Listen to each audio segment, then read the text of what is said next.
เป็นรายการพุทธานุภาพดำเนินรายการโดยพระธรรมกิติเมธีผู้ช่วยเจ้าวาดวัดราชาธิวาสวรวิหาร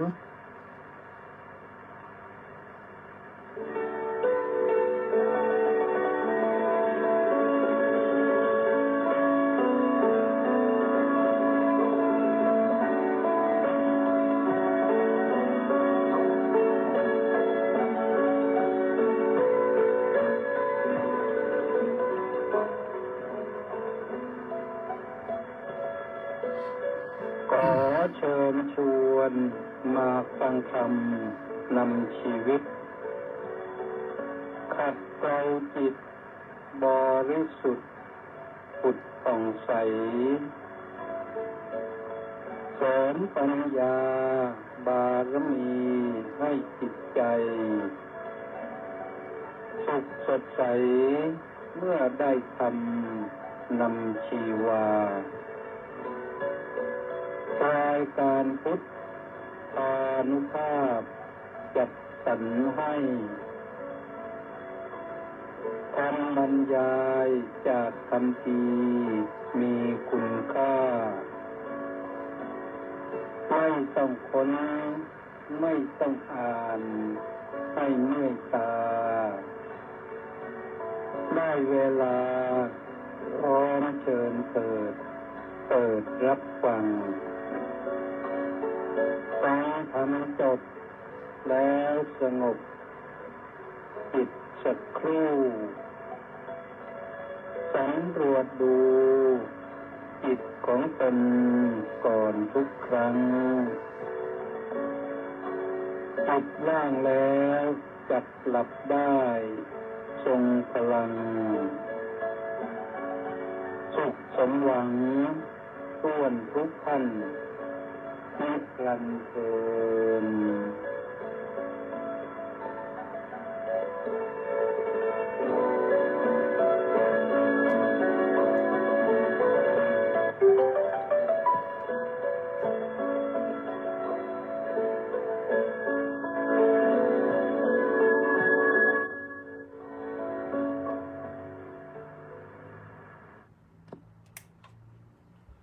อะระหังสัมมาสัมพุทโธภควาบุตถังภะวันตังอภิวาเทมิสวากขาโตภควตาธัมโมธัมมังนัมมัสสามิสุปฏิปันโนภะคะวะโตสาวกสังโฆสังฆังนะมามิขอถวายความนอบน้อมแด่พระรัตนตรัยขอคารวะพระเถรานุเถระเจริญสุขสวัสดีท่านสาธุชนทุกท่านได้เวลารับฟังรายการพุทธานุภาพกับพระธรรมกิติเมธีวันนี้ก็มาพบกันที่วันอังคารที่23กันยายนพระพุทธศักราช2568ขึ้น1ค่ำเดือน11ขึ้น1ค่ำแล้วนะเดี๋ยวก็วันที่30ก็ขึ้น8ค่ำแล้วพอไปวันที่7ตุลาคมก็เป็นวันพระใหญ่ขึ้น15ค่ำวันนั้นจะเป็นวันมหาปวารณาคำว่าวันมหาปวารณาคือวันที่พระสงฆ์ทั่วโลกนะทำพิธีสังฆปวารณากันทีนี้คำว่าสังฆปวารณานั้นหมายถึงปวารณาต่อสงฆ์พระทุกรูปต้องปฏิบัติคำว่าปวารณานั้น ท่านขอให้ประกาศว่าสั่งคำพันเตปวาเรมิข้าแต่ท่านผู้เจริญข้าพเจ้าปวารณาต่อสงฆ์ดิเทนวาสุเตนวาปริสังกายวาถ้ามาดแม้นว่าท่านได้ยินหรือได้ฟังหรือสงสัยว่าผมประพฤติไม่ถูกไม่ดีไม่งามด้วยประการใดๆว่าดันตุมังอายัสมันโตอนุกัมปังอุปาดายะขอท่านได้อาศัยความอนุเคราะห์ช่วยตักเตือนกระผมด้วยเถิดปัจจันโตปฏิกริสามิเมื่อท่านตักเตือนแล้วผมทบทวนดูแล้วเห็นว่าผิดจริงก็จะได้กลับความประพฤติภาษานั้นท่านใช้คำว่าผมจะทำคืนคือทำคืนไม่ได้หมายความว่าผิดแล้วผิดอีกจะกลับความประพฤติเสียให้มันดีงามทุกรูปต้องกล่าวคำนี้ ไม่ว่าท่านจะอยู่ที่ไหนในโลกถึงวันปวารณาท่านจะต้องทำอย่างนี้เหมือนกันนั่นคือเรื่องของปวารณาเอาละท่านสาธุชนทั้งหลายก็วันนี้นะเป็นวันอังคารที่23เราก็มาฟังรายการพุทธานุภาพทางสถานีวิทยุกองพลที่1รักษาพระองค์ AM 1350 กิโลเฮิรตซ์วิทยุเสียงธรรมจากชาวพุทธวัดอาทัยนเรศนครปฐม 88.25 เมกะเฮิรตซ์วิทยุพระพุทธศาสนาและสังคมวัดศรีทวีนครศรีธรรมราชก็ 103.25 เมกะเฮิรตซ์วัดสามชุกสุพรรณบุรีก็100 เมกะเฮิรตซ์วัดหนองกายจังหวัดเชียงใหม่ก็102และ 104.5 เมกะเฮิรตซ์และฟังกันทาง Facebook ไลฟ์ที่กิตติเมธีทั้งฟังทั้งชมเชิญได้นะโดยเฉพาะทางเฟซนั้นดูแล้วก็แชร์ด้วยก็ได้นะวันนี้ก็พูดเรื่องสำคัญจะพูดถึงเรื่องอภิญญา6อภิญญาในเรื่องสำคัญก็แชร์ให้เพื่อนพ้องน้องพี่ได้รับฟังด้วยเข้าใจด้วยว่ามันคืออะไรนะอภิญญาเป็นอภิญญาจิตคืออะไรมี6อย่างแต่ว่าก่อนที่จะเข้าไปในเรื่องก็วันนี้ต้องขออนุโมทนามัคโคนาพร้อมด้วย FC อีก684 คนออนไลน์เข้ามาก่อนรายการก็คงจะติดตามรับฟังอยู่แล้วก็อนุโมทนากับคุณโยมนางสาวโสภาชนะศรีร่วมกองบุญหนุนกองธรรมมา50 บาทเมื่อเวลา9 นาฬิกาเศษนะ9 นาฬิกา 47 นาทีนะเดินทางมาถึงก็อนุโมทนาสาธุนะบุญใดท่านทำแล้วบุญนั้นพลันคืนสนองวันนี้อากาศดีไม่มีฝนวัดราชาเนี่ย พอช่วงบ่ายก็มีโอกาสไปประชุมคณะกรรมการส่งเสริมกิจการมหาวิทยาลัยราชภัฏสวนสุนันทาก็เป็นมานานแล้วแหละแล้วก็เป็นไปเรื่อยๆเพราะเขานิมนต์ไปเป็นเรื่อยๆช่วงเปลี่ยนประธานการประชุมไปเรื่อยนะตอนนี้ก็เลือกใหม่ก็ได้ประธานดร.พันนภารักษณิตเป็นผู้ทรงคุณวุฒิซึ่งผู้ทรงคุณวุฒินี่ก็มีหลายท่านรวมทั้งพระธรรมกิติเมธีด้วย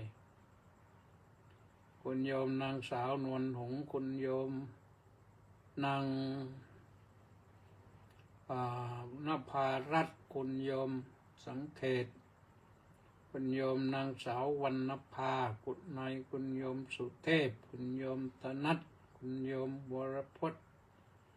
คุณโยมผู้ช่วยศาสตราจารย์ดร.สุวธิดาว่าที่ร้อยตรีรัฐพลพลเอกประยุทธ์เมฆวิชัยนะไม่ใช่ประยุทธ์จันทร์โอชานะคุณโยมศักรพีวดีสิริศักดิ์คุณโยมพลอากาศตรีหญิงผู้ช่วยศาสตราจารย์ดร.ด้วยพัชรีพิพิธสุขสันต์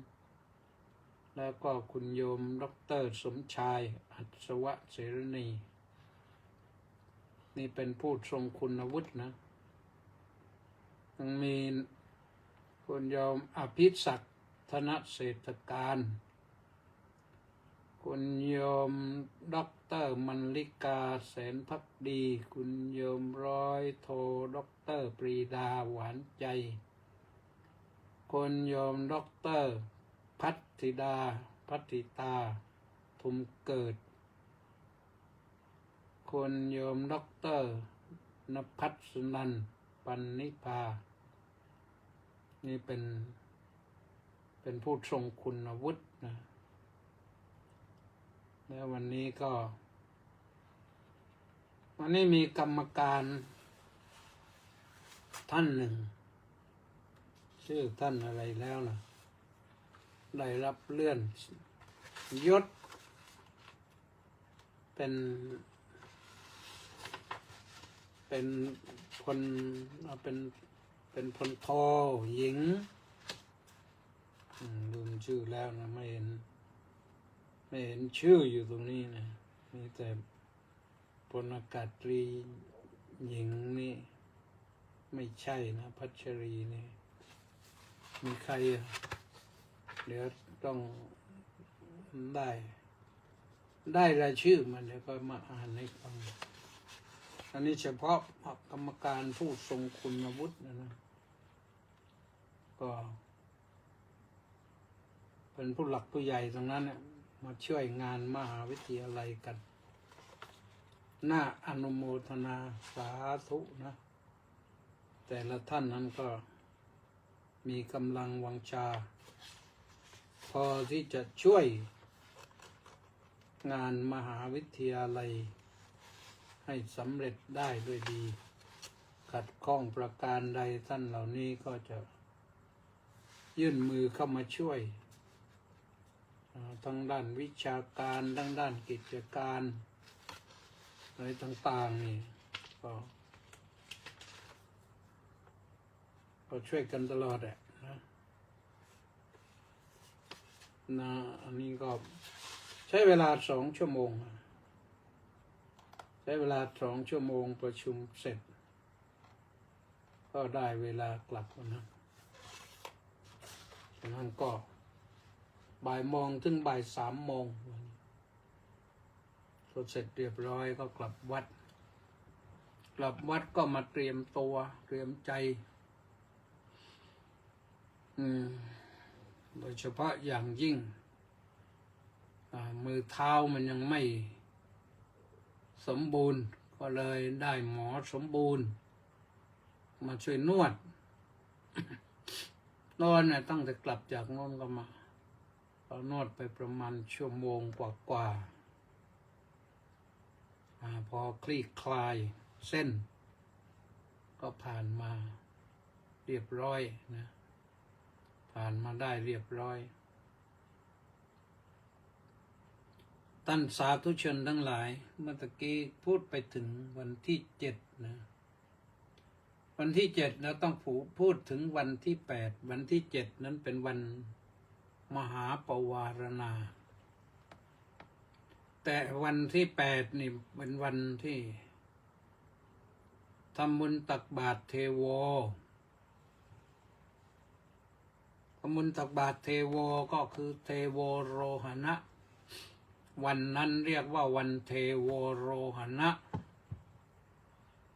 คำว่าเทโวโรหณะนั่นหมายถึงว่าวันที่พระพุทธเจ้าออกพรรษาที่ดาวดึงส์ออกพรรษาที่เสด็จเข้าจำพรรษาชนิดชั้นดาวดึงส์แล้วก็ลงจากเทวโลกวันนั้นพอวันมหาปวารณาเสร็จแล้วผ่านพ้นไปเรียบร้อยแล้วเนี่ยวันที่8นี่เป็นวันแรม1 ค่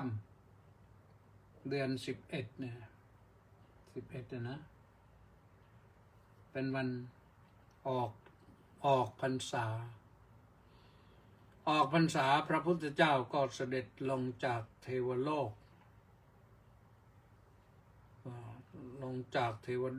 นอนลงที่เมืองสังกัสสะนะที่พระพุทธองค์เสด็จไปจำพรรษาในเทวโลกตอนนั้นก็ด้วยอภิญญาจิตของพระองค์ล่ะพระองค์ก็ก่อนจากนั้นพระองค์ก็ได้แสดงยมกปาฏิหาริย์ที่กันธามพฤกษ์ใกล้ๆกับสาวัตถีเชตวันที่แสดงยมกปาฏิหาริย์ท่านที่เคยไปอินเดียแล้วเขาคงจะพาไปแวะเยี่ยมนะที่สำคัญเดี๋ยวนี้มีวัดไทยไปอยู่วัดหนึ่งท่านพระครูคมสอนไปเป็นเจ้าอาวาสอยู่แล้วก็ให้ลูกน้องเป็นบ้างท่านกลับมาดูแลที่นี่บ้างก็ได้พื้นที่หลายเอเคอร์อยู่แต่อยู่คนละฝั่งถนนกันที่พระพุทธเจ้าต้องไปแสดงยมกปาฏิหาริย์นั้นเนื่องจากว่าพระพุทธองค์สั่งห้ามพระภิกษุแสดงปาฏิหาริย์เหตุที่สั่งห้ามก็เพราะว่าพระมหาโมคคัลลานะท่านเหาะขึ้นไปเอาบาตรของท่านเศรษฐีเมืองราชคฤห์ท่านไปสร้างไปแล้วธงไว้สูงเลย2-3 ชั่วลำไม้ไผ่ก็นอนก็อยากได้คนนี้ก็อยากได้เจ้าลัทธินั่นก็อยากได้เจ้าลัทธินี้ก็อยากได้ก็ไปอ้อนไปพูดอะไรว่าโอ้ยให้อาจารย์เราเถอะให้อาจารย์เราเถอะลูกศิษย์ก็ว่าอย่างนั้นอย่าให้อาจารย์ต้องแสดงอภินิหารเลยทำไปทำมาจนกระทั่งว่าท่านเศรษฐีใจแข็งไม่ให้ตอนในที่สุดก็ต้องพวกก็แต่งเรื่องให้อาจารย์เนี่ยทำทีว่าจะเหาะขึ้นไปแล้วให้ลูกศิษย์จับมัดมาอย่าเลยอาจารย์เลยอย่าเลยของแค่นี้อย่าเลยอาจารย์ก็ปรากฏว่าอาจารย์ก็ไม่ได้เหาะไปทีนี้เช้าขึ้นมาพระมหาโมคคัลลานะท่านไปบิณฑบาต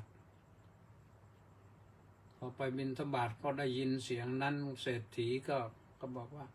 ก็มันไม่มีจริงอ่ะคนที่เรียกว่าแสดงอภินิหารโหเหินเดินอากาศได้คุยมอกันทั้งนั้น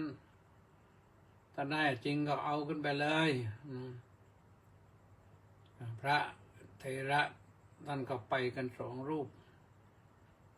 ไป2 รูปก็อีกรูปหนึ่งก็บอกหลวงพี่เอาเลยพระอะไรพระปิโลทพารัตวาชะอะไรเนี่ยอันนี้จำชื่อไม่แม่นพระมหาโมคคัลลานะบอกว่าก็คุณก็ได้นี่คุณก็เหาะไปเอาที่หลวงพี่นั่นแหละยุไปยุมาพระมหาโมคคัลลานะก็เอาดังนั้น ก็เหาะขึ้นไปเอาบาทได้แล้วท่านก็ไม่ลงเนี่ยท่านเหาะไปทั่วเมืองราชคฤห์ทำให้แสดงให้เห็นเป็นเมฆมันเหมือนกับแผ่นหินถ้าปัจจุบันนะเหมือนกับแผ่นโฟมนะแผ่นใหญ่ๆลอยไปทั่วเมืองทำท่าว่าจะตกใส่ชาวบ้านก็กลัวกันวิ่งหลบกันสนุกแต่อยากดูท่านในที่สุดพระเถระก็ลงมาพอลงมากลับเศรษฐีก็ใส่บาตรใหญ่เลยท่านก็กลับวัดเวฬุวันคนก็แห่กันไปพระพุทธเจ้าได้ทรงสดับเสียง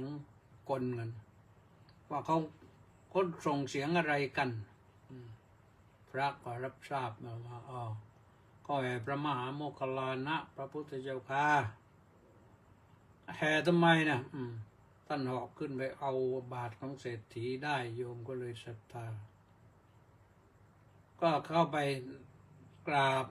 ถวายบังคมพระพุทธเจ้าเรียบร้อยพระพุทธเจ้าสั่งห้ามเลยต่อไปห้ามแสดงอภินิหารทุกชนิดต้องไม่มีคำว่าทุกชนิดพระก็เลยไม่มีโอกาสที่จะแสดงอภินิหารอีกถามว่าทำไมก็เพราะว่าถ้าหากว่าปล่อยให้แสดงอภินิหารเนี่ยพระก็จะพยายามจะแสดงแต่อภินิหาร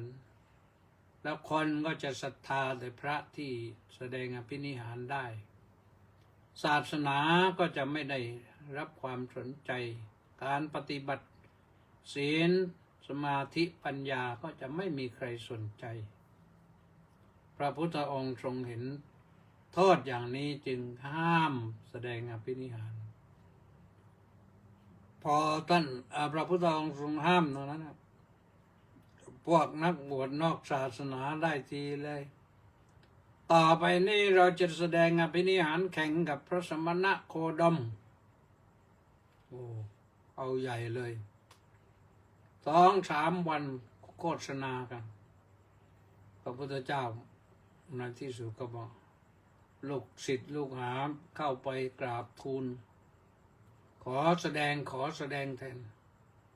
แม้แต่วีราสามเณรีซึ่งมีอภินิหารจะแสดงอย่างไรก็ได้เข้าไปขอพรบอกว่า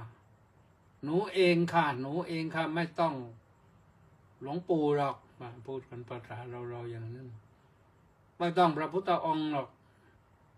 หนูแสดงเองแข่งเองวันพระมณีดีก็ทำได้ทุกอย่างพระพุทธเจ้าไม่อนุญาตอันนี้เป็นหน้าที่ของตถาคตรับปากเลยว่าเรารับคำท้าพระเจ้าพิมพิสารก็ระนกตกพระทัยเลยมันเห็นพระพุทธเจ้าได้ข่าวว่าประกาศห้ามแสดงอภินิหารแล้วทำไมพระองค์ทำอย่างนี้ก็ไปเลยไปเฝ้าพระพุทธเจ้ากราบทูลถามแล้วก็พระพุทธองค์ก็รับว่าจริงแล้วก็ถามต่อไปพระพุทธองค์ก็ถามย้อนกลับมหาบพิตรใน เมืองราชคฤห์นี่มีสวนมะม่วงบ้างไหมของหลวงมีสวนของหลวงบ้างไหมมีพระพุทธเจ้าค่ะแล้วสวนมะม่วงนั้นชาวบ้านชาวเมืองมาเก็บกินได้ไหมไม่ได้พระเจ้าค่ะอ้าวทำไมไม่ได้อ่ะเพราะเป็นสวนของหลวงแล้วพระองค์ล่ะเสวยได้ไหมก็ได้สิพระพุทธเจ้าค่ะอ้าวก็นั่นเลยสวนของหลวงพระองค์ก็เสวยได้ธรรมวินัยนี้ก็เป็นเรื่องของตถาคตตถาคตจะบัญญัติอะไรจะว่าอะไรก็สามารถทำได้ในที่สุดพระองค์ก็บอกว่ามันไม่ผิดสำหรับพระองค์ก็เลยตกลงและพระองค์จะแสดงที่ไหนพระพุทธเจ้าค่ะนอนที่คันธามพฤกษ์ใกล้กรุงสาวัตถีนั่นก็ต้องเสด็จทางไกลพอสมควรก็ปรากฏว่าพอรู้ข่าวอย่างนั้นพวกนักบวชนอกศาสนาที่ประกาศท้าพระพุทธเจ้าเดินทางไปก่อนโค่นต้นมะม่วงเรียบเลยคันธามพฤกษ์ก็แปลว่าต้นมะม่วงของลุงคันโค่นมะม่วงต้นเล็กก็ถอนต้นใหญ่ก็โค่นหมดเกลี้ยงเลยสองข้างทางนี่พระพุทธองค์ก็เสด็จไปเรื่อยพอไปถึงตรงนั้นก็ใกล้ๆเมืองสาวัตถีเนี่ยใกล้สวนมะม่วงของพระเจ้าปเสนที่โกศลลุงคันแกคนเฝ้าสวนมะม่วงของพระเจ้าปเสนที่โกศลก็ไปดูสวนมะม่วงปรากฏว่าไปพบมะม่วงถวายแล้วก็มันออกผลใหญ่โตเลยแล้วก็เป็นอยู่ในรังมดแดงอยู่ในรังมดแดงพอมดแดงนะก็ปรากฏว่าอีกามันก็ไปตีมดแดงกินไข่มดแดงมะม่วงมันโผล่ออกมาลุงคันเก็บได้โอ้โหดีใจมากเลยลุงคันเนี่ยดีใจมากๆวันเราคงได้รางวัลจากพระเจ้าอยู่หัวอย่างงามแล้วแหละทีนี้นะเก็บมะม่วงมาอย่างดีคงใส่พายมาอย่างดีแต่ปรากฏมาว่ามาเจอพระสงฆ์แล้วก็มีพระพุทธเจ้าเสด็จนำมาลุงคันกันนึกขึ้นว่าโอ้เรานี่อยู่สาวัตถีพระพุทธเจ้าก็ประทับอยู่ที่นี่แต่ไม่เคยได้ทำบุญเลยทำอย่างไรดีเราอยากจะถวายมะม่วงนี้แก่พระพุทธเจ้าแต่ถ้าถวายไปเราคงจะโดนในประเทศแน่คิดไปคิดมาถ้าถวายเราก็ได้บุญแต่เราอาจจะโดนในประเทศทีนี้เราโดนในประเทศแล้วลูกความดีปัญญาก็ดีก็คงจะโดนไปด้วยคงจะทุกข์ยากลำบากกันคิดไปคิดมาเอาแหละนะเป็นไงก็เป็นกันตายเป็นตายขอถวายมะม่วงนี้แด่พระพุทธเจ้าให้มันเป็นบุญสักทีพระพุทธองค์ก็ทรงรับพอรับแล้วก็ให้พระอานนทเถระทำเป็นน้ำปานะก็คงจะไม่ลำบากเราทำเป็นน้ำปานะนี่อินเดียนี่ได้มะม่วงสุกเขาก็คลึงให้ร่วนหมดแล้วก็เจาะท้ายมันเจาะท้ายแล้วก็ดูดน้ำมะม่วงหรือถ้ามีภาชนะก็ใส่ภาชนะแล้วก็ได้พระพุทธองค์เสวยเสร็จเรียบร้อยแต่แล้วสั่งให้พระอานนทเถระขุดหลุมลงหน่อยหนึ่งในมากขุดหน่อยหนึ่ง แล้วก็ปรากฏว่าให้ลุงคันนะขุดหลุมแล้วก็ให้พระอานันตเถระนั่นเอาเมล็ดมะม่วงหยอดลงไปในหลุมแล้วกลบดินกลบพอดินกลบแล้วพระพุทธองค์ก็เสด็จไปยื่นมือไปที่หลุมนั่นเลยและให้พระอานันตเถระเอาน้ำไปรดที่พระหัตถ์น้ำก็ลงไปถูกดินถูกเมล็ดมะม่วงแล้วก็เสด็จมาประทับนั่งพรึบเดียวตอนนั้นมะม่วงงอกขึ้นต้นใหญ่โตมโหฬารขึ้นมาผลิดอกออกผลคนกินได้นั่นแหละคันธามพฤกษ์คันธามพฤกษ์ต้นมะม่วงลุงคันและพระพุทธองค์ก็แสดงยมกปาฏิหาริย์ที่นั่นเลยคำว่ายมกนี่แสดงเป็นคู่คือพระพุทธเจ้าด้วยพระพุทธเนรมิตด้วยพอพระพุทธเจ้าลอยขึ้นไปนั่งข้างบนพระพุทธรูปเนรมิตก็นั่งเทศอยู่ข้างล่างพอพระพุทธองค์ลงมาเทศข้างล่างพระพุทธเนรมิตก็ลอยขึ้นไปข้างบนแล้วก็แสดงเป็นคู่ไปตลอดมีพ่นสีด้วยพ่นสีพ่นน้ำพ่นไฟออกทางหูสองข้างซ้ายขวาออกทางจมูกออกเป็นคู่กันน้ำเป็นสายเป็นคู่ไฟเป็นคู่ควันเป็นคู่พวกก็ดูเพลินเลยแต่แล้วพระพุทธองค์ก็ลงมาก็เรียบร้อยพวกนั้นก็ยังพวกนอกศาสนาที่ท้าทายพระพุทธเจ้ายังเพลินอยู่ลืมไปแล้วในที่สุดชาวบ้านก็ถามมาแล้วท่านพวกท่านที่ว่าจะมาแสดงแข่งกับพระพุทธเจ้าเนี่ยไหนของท่านเป็นอย่างไร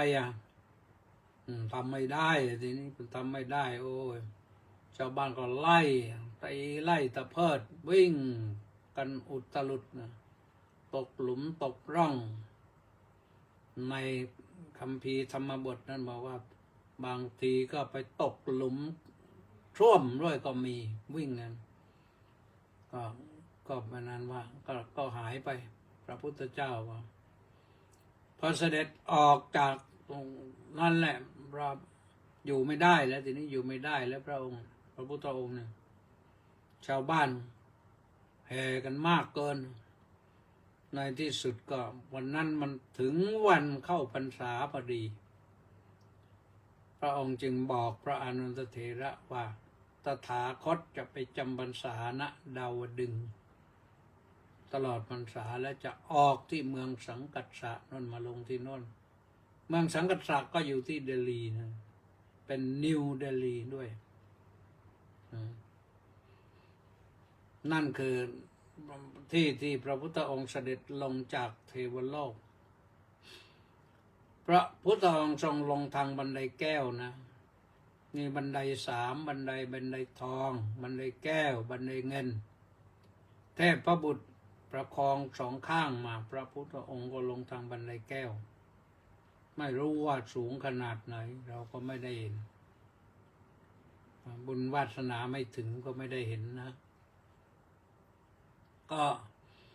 ก็เป็นนั้นว่าเรื่องเทโวโรนะพอถึงวันนั้นพอพระพุทธเจ้าลงมาเนี่ยคนก็รู้แล้วว่าพระพุทธองค์อย่างนี้เขาไปรอรับใส่บาตรกันเต็มไปหมด5 บาท10 บาท20 บาทไม่รู้แล้วต้องเอาเข่งเอาอะไรไปรับกันนะก็เหมือนกับที่ญาติโยมมาใส่บาตรพระสายกรรมฐานนะที่ ครูบาอาจารย์ที่เป็นที่เคารพนะเข้ามากรุงสักทีแล้วต้องรับบาตรกันยาวเฟ้ยนะโยมมาเข้าแถวกันเป็นกิโล2 กิโลอย่างเนี้ยแม้แต่ยันตระนี่ก็ยังมีคนมารอใส่บาตรกันเป็นกิโลนะกิโลเมตรนะไม่ใช่กิโลกรัมก็นั่นคือสิ่งที่เกิดขึ้นกับพระพุทธเจ้าแล้วก็เสด็จลงมาจากเทวโลกในวันเทโวโรหณะเพราะฉะนั้นวันนั้นปีนี้ก็เป็นวันที่8 ตุลาคมโยมก็ไปทำบุญตักบาตรกันเราไปทำบุญน้อมรำลึกนึกถึงพระพุทธบารมีน้อมรำลึกนึกถึงพุทธานุภาพที่พระองค์ทรงแสดงให้เห็นเราไม่ได้เห็นก็ได้รับทราบก็มีหลักฐานปรากฏในคัมภีร์อยู่ทีนี้พระองค์ไปได้อย่างไรก็ไปได้ด้วยอภิญญานะอภิญญาจิตอันดับแรกก็คืออภิญญานั้นมี6 อย่างนะ 1. อิทธิวิธีแสดงฤทธิ์ได้นะแสดงฤทธิ์ต่างๆนานาได้นะทำให้เป็นอย่างนั้นอย่างนี้ก็ได้เนรมิตคนเดียวให้เป็นหลายคนหลายคนเนรมิตให้เป็นคนเดียวก็ได้ล่องหนก็ได้ไปในวัตถุที่กั้นขวางอยู่ก็ได้ทะลุฝาทะลุกำแพงนะอยู่ในบ้านเนี่ยอยู่ในตึกเนี่ยตำรวจไปจับหายไปเลยนะอย่างเราเคยได้ยินเสือนะสมัยก่อนแต่พลตำรวจตรีขุนพันธรักษ์ราชเดชท่านก็มีฤทธิ์เหมือนกันท่านกำบังกายไปได้ไปถึงก็จับเสือได้นะปราบเสือเยอะนะนั่นคือเรื่องของอภิญญาจิตนะประการที่ 2ทิพโสตหูทิพได้ยินไปทั่วหูทิพเนี่ยได้ยินเสียงมนุษย์พูดที่ใกล้พูดในที่ไกลอยู่ไกลกันก็อย่างตอนนี้เราอยู่กรุงเทพอยากจะฟังเสียงเพื่อนโน่นไปอยู่เชียงใหม่นั่นก็พูดอะไรกันก็ได้ยินเฉพาะเป็นเฉพาะบุคคลนั้นหรือไม่งั้นก็ฟังเสียงสัตว์ก็รู้เรื่องฟังเสียงสัตว์ก็รู้เรื่องสัตว์บางทีนกมันคุยกันเจาะแจ๊ะเจาะแจ๊ะเจาะแจ๊ะก็รู้ว่ามันเป็นพูดกันอะไรกันพรุ่งนี้ไปหากินที่ไหนเหมือนพญาอินทรีที่พญาโอ้ยไม่ต้องไปที่ไหนหรอก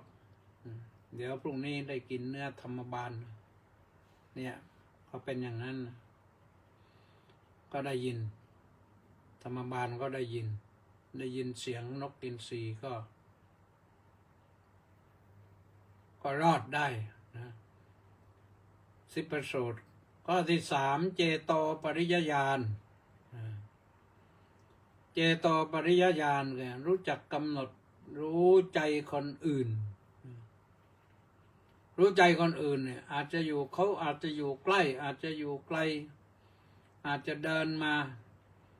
ถ้าคนที่เขาคิดอาฆาตมาตร้ายเราก็รู้ก่อนคนอาฆาตมาตร้ายมานี่ถ้าทักทายได้ก่อนด้วยดีๆนี่ทำไม่ได้นะคนนั้นพ่ายแพ้ตบะนะเจโตปริยญาณเนี่ยภาษาปรัชญาเขาเรียกปรวิชชาญาณคือรู้ใจคนอื่นได้พระพุทธเจ้าทำได้มานานแล้วนะเรื่องเจโตปริยญาณนี่ก็เรื่องสำคัญ พระเถราจารย์เรามีหลายท่านนะ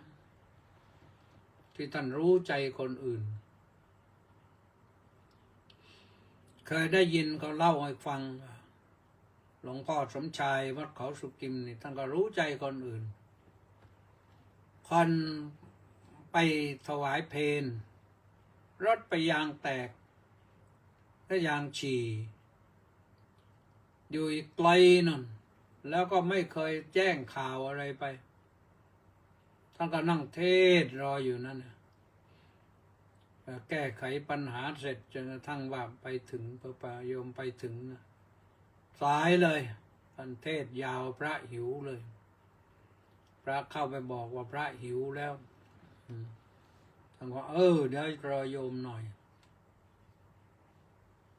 สักพักพระโยมไปถึงกันได้ถวายอาหารก็ได้ฉันกันพอฉันเสร็จพระก็เข้าไปถามเลยนี่โย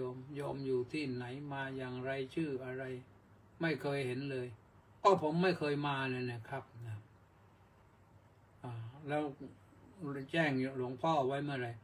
ผมไม่ได้แจ้งครับผมมาด้วยศรัทธาตั้งใจในที่สุด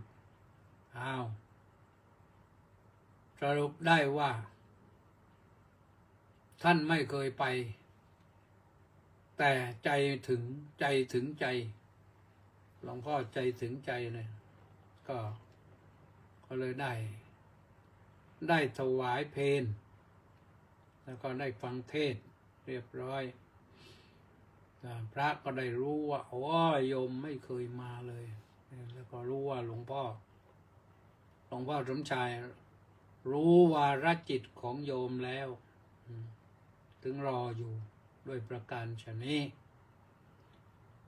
พระเถระอื่นก็มีหลายรูปนะครับที่ท่านบำเพ็ญเพียรสูงมีศีลดีมีสมาธิดีมีปัญญาดีท่านรู้ถึงได้นะอย่าคิดว่าอันนี้เป็นเรื่องเพ้อฝันเพ้อเจ้อไม่ใช่นะเราต่างหากที่เพ้อเจ้อประการที่สี่ปุเพนิวาสานุสติญาณระลึกชาติได้ระลึกถึงขันธปัญจกหรือขันธ์ที่ตนเคยอาศัยอยู่ในชาติปางก่อนแปลสรุปความว่าระลึกชาติได้คือชาติก่อนเป็นอะไรมีหน้าตาเป็นอย่างไรคนรูปสวยรูปหล่อหน้าเยแกหรือเป็นลิงข้างบางจำนีอยู่ตรงไหนชาตินั้นชาติก่อนนั้นท่านมาเล่าอีกนะเล่าแล้วก็เล่าอีกมีเพื่อนคนหนึ่งอันนี้ยังเป็นพระอยู่นะระลึกชาติหลังได้เหมือนกันแต่ท่านเป็นรุกขเทวดามา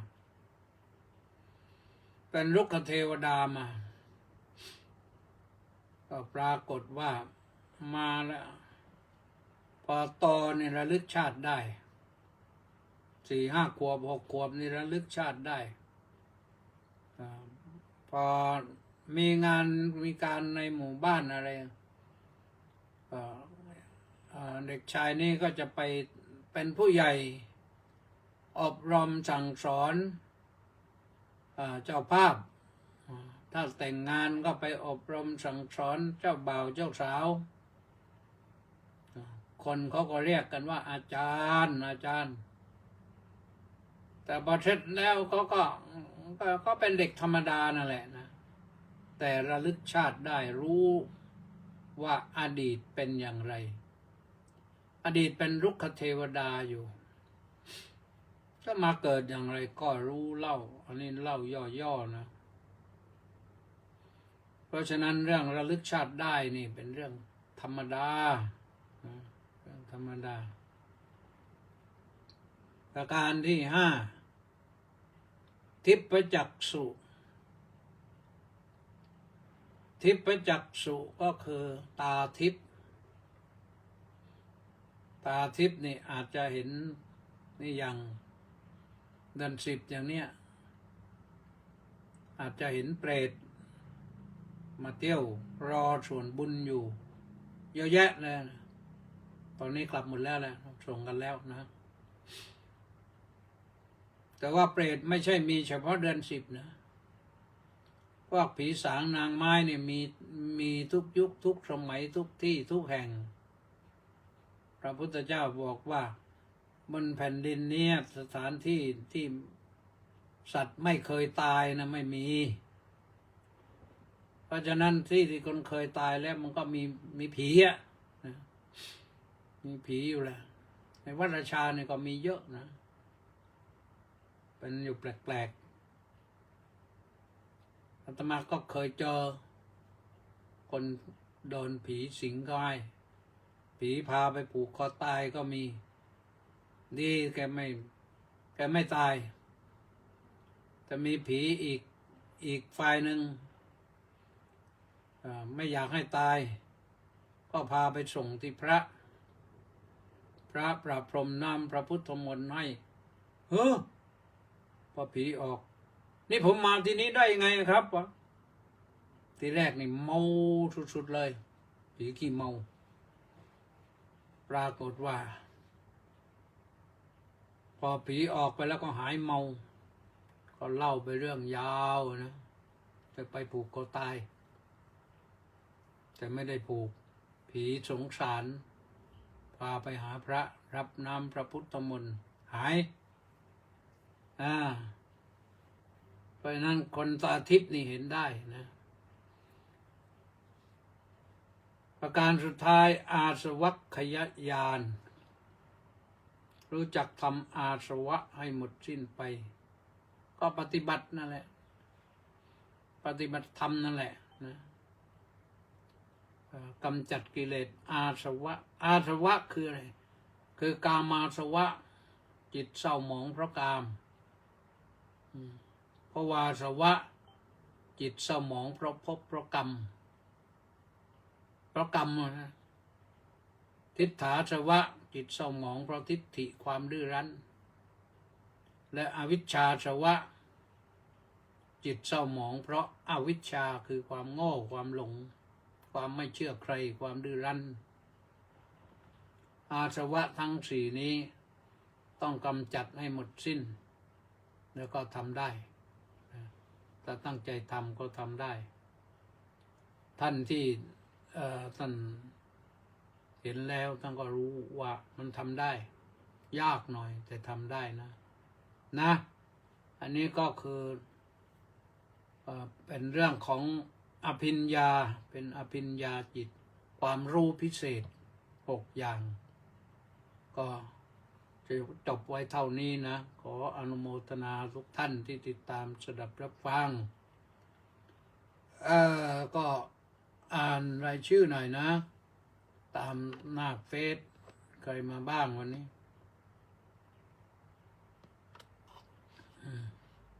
ใครมาบ้างพอมีหลายคนอยู่สมศรีลักษณะวิราชน้อมกราบนมัสการสาธุเจ้าค่ะสิวพรสุภาผลน้อมกราบนมัสการสาธุเจ้าค่ะกิมอินบุญท่านกราบนมัสการเจ้าค่ะสาธุเจ้าค่ะหายไปหลายวันแล้ว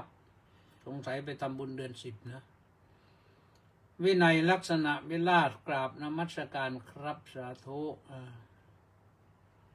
โชคดีที่ปราจีนน้อมกราบสาธุครับสาธุตามพระครูสิรินะแม่ชีสมใจสาธุเจ้าค่ะสาธุสุวินรักษัตริย์ท่านรองศาสตราจารย์ดร.สุวินรักษัตริย์กราบนมัสการครับพร้อมสาธุรังสรรค์ทองสร้อย